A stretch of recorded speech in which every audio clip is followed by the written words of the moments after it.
السلام عليكم ورحمة الله وبركاته. حياكم الله جميعا، كيف حالكم؟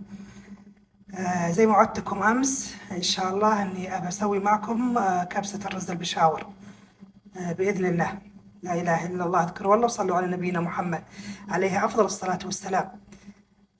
زي ما نعرف إحنا أن الرز البشاور شوفوا خفيف وهش، فما تصدين نفسه، يعني يبيله إتقان، يبيله يعني أحد يعرف له.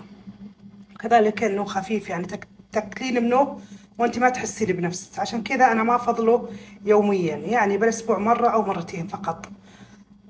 مو مثل المزة إذا أكلتي كم ملعقة خلاص شبعتي، لكن هذا هش، تاكلين وأنت ما تحسين. لا إله إلا الله. الحين بوريكم طريقة غسله ما نفرك كذا، لا، لأنه يتكسر عليكم. حاولوا شوي شوي كذا، ها زي ما قلت لكم، غسلوا على الخفيف كذا من غير فرق، من غير دعك، ترى بيتكسر عليكم مثل الجريش. فأنتم كذا فركوه تفريك خفيف كذا مرتين ثلاثة من خلاص.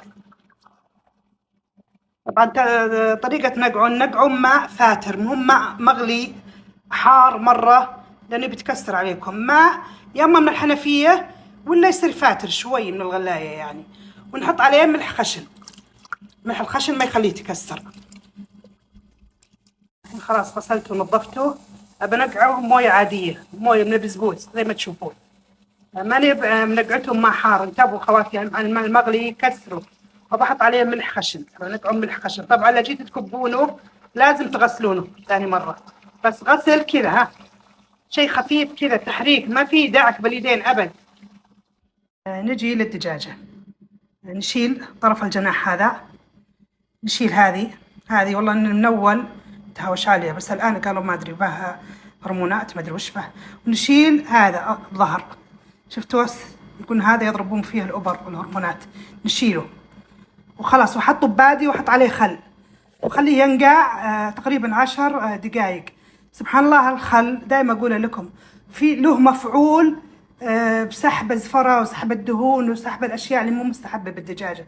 تشوفون شلون الماء يتغير بالمرة، حتى الدم اللي بين الجلد والعظم وهذا كله يسحبه، كله يطلعه، ويصير الدجاجة ريحته تهابل وبيضة وش زينة.